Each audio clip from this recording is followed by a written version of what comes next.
Bonsoir à tous et très bienvenue sur News Jardin TV, la chaîne qui, avec vous, partage tous les soirs la passion pour les plantes, le jardin, le jardinage, la botanique et la nature. Et aujourd'hui, nous avons un anniversaire à fêter.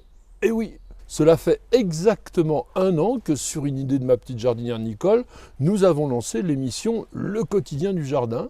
Et aujourd'hui, nous sommes très heureux de vous recevoir pour le numéro 260 de cette émission journalière qui vous est laissée à libre disposition pendant au moins 24 heures, souvent plusieurs jours. Mais bien entendu, si vous désirez avoir accès à toute la collection qui est extrêmement importante, surtout n'hésitez pas à nous rejoindre sur News Jardin TV, le club.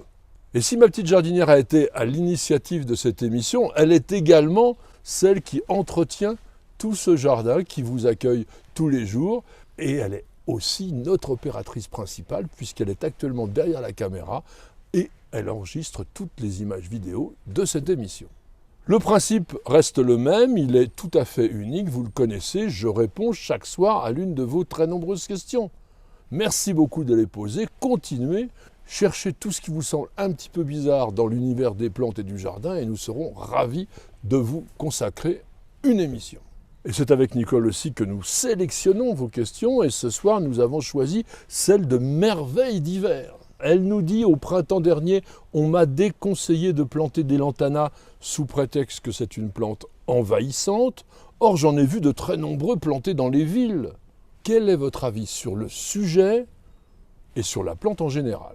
Tiens, je voudrais commencer l'émission avec une citation d'un écrivain et journaliste cubain qui s'appelle Leonardo Padura et qui, en 2009, dans L'homme qui aimait les chiens, écrit ceci: « Un grand lantana aux fleurs rouges et jaunes, couverte de poussière, qui luttait sur la façade contre un chèvrefeuille. » Lantana, c'est le nom botanique du lantanier qui a une kyrielle de noms vernaculaires et souvent assez étonnants. On l'appelle bois-genou, drapeau espagnol, galabert, herbe à plomb, mabizou, Mamselle Marie, qui d'ailleurs nous vaut ce joli dicton, à la Saint-Antoine-Marie, c'est-à-dire le 5 juillet, de jolis papillons butinent Mademoiselle Marie. Mais on peut aussi entendre les noms suivants: Malvisou, Marie-Crabe, Mélisse de Calme, Millefleur, Sauge jaune, Thé de Gambie, Thé du Père Quentin, Verveine arbustive et même Vieille fille. Bien entendu, cela ne vous surprendra pas si je vous dis que le genre lantana a été créé par Carl von Linné en 1753 et le nom générique vient du latin. Il fait référence au Viburnum lantana dont les fleurs, effectivement, présentent une certaine similitude avec notre plante. La nomenclature botanique internationale accepte aujourd'hui 191 taxons dans le genre lantana qui appartient à la famille des verveines, les verbenacées.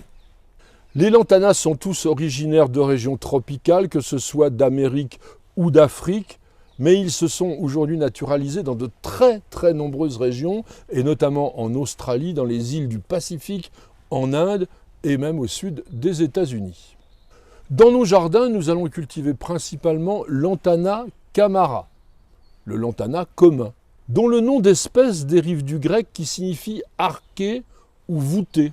C'est un arbuste originaire d'Amérique tropicale, dont les rameaux sont quadrangulaires, bien ramifiés, garnis un petit peu d'épines recourbées et acérées. Attention, la plante porte des feuilles persistantes, opposées, simples, ovales et dentées. Et si vous les froissez, elles dégagent une forte odeur à la fois de sauge et d'agrumes. Mais on cultive surtout Lantana camara pour sa floraison.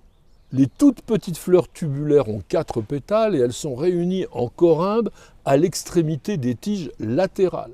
Ces fleurs ont un parfum fruité et poivré et elles existent dans de très nombreuses couleurs: rouge, jaune, blanc, rose, orange, violacé même. Et sachez qu'après la pollinisation, la couleur des fleurs va changer. On passe par exemple du jaune à l'orangé, du rosâtre au rougeâtre, donc elles foncent.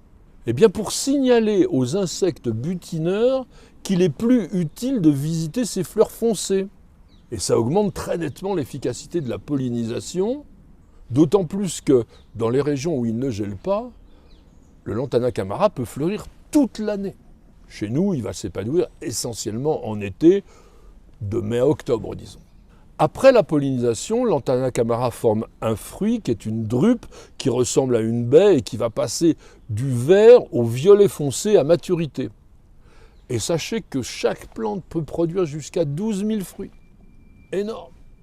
Et on en vient donc à la question de notre internaute qui portait sur l'écologie et le comportement envahissant de Lantana camara. C'est en effet une espèce très adaptable qui peut conquérir une grande quantité d'écosystèmes et une fois introduit dans un habitat, il va se propager rapidement et va supplanter les espèces indigènes. Et cela entraîne logiquement une réduction de la biodiversité, donc dans beaucoup de régions, Lantana camara est considérée comme une herbe indésirable et même plus que ça, comme une peste végétale à éliminer. C'est surtout en Asie du Sud, en Afrique australe et en Australie. Et sachez que la propagation de Lantana camara est facilitée par le fait que ces feuilles sont toxiques pour la plupart des animaux herbivores, que ce soit des mammifères ou des insectes.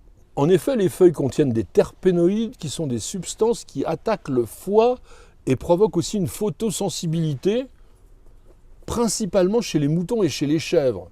En revanche, en Australie, il semble que le wallaby bicolore, qui est un superbe petit marsupial, soit l'un des rares mammifères qui mange couramment des feuilles de Lantana camara et ne présente aucun effet néfaste apparent.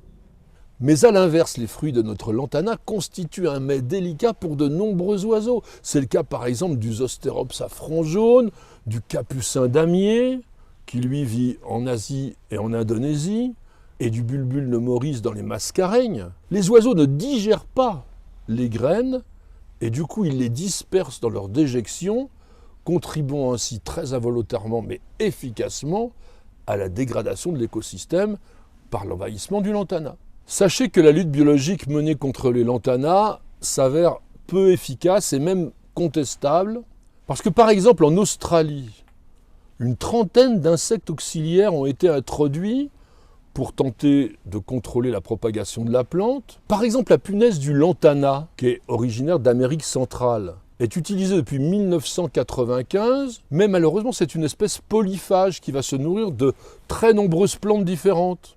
Donc non seulement la punaise n'a pas eu d'effet notable sur les populations de lantana, mais elle est même devenue un ravageur important, et notamment pour les plantes du genre Citarexilum, qu'on appelle les bois de violon, et qui sont des verbénacées utilisées justement pour la confection d'instruments de musique à cordes. De son côté, même s'il n'est pas devenu un ravageur, le porte-queue lantana, qui est un joli papillon d'Amérique centrale et dont la chenille se nourrit éventuellement des feuilles de lantana, n'a pas réussi à contrôler la plante sur les îles hawaïennes.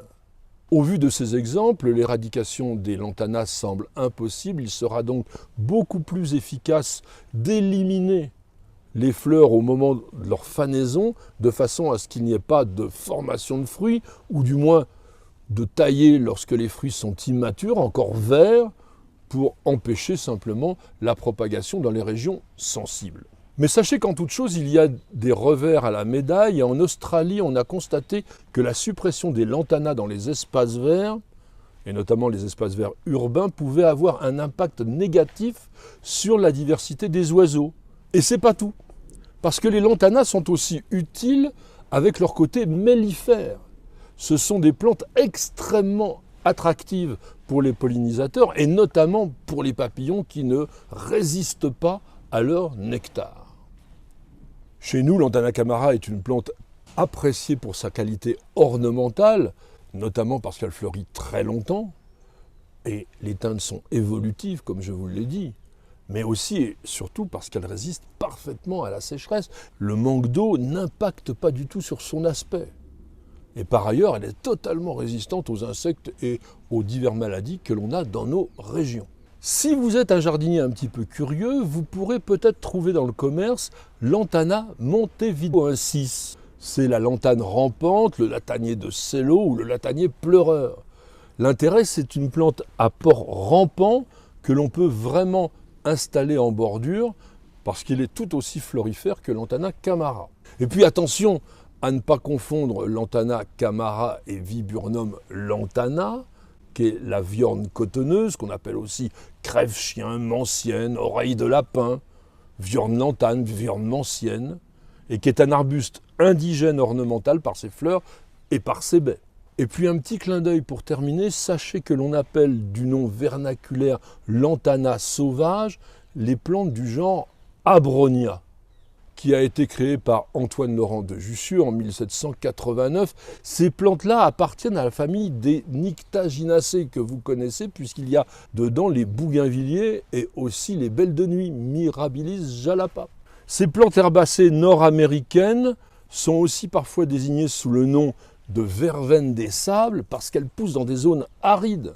Et elles résistent parfaitement à la sécheresse parce qu'elles vont développer une énorme racine pivotante comestible, mais on les cultive quasiment pas chez nous. Et puis dernière chose, sachez que Abronia existe aussi dans le monde animal et qu'il réunit 37 espèces de lézards originaires d'Amérique centrale.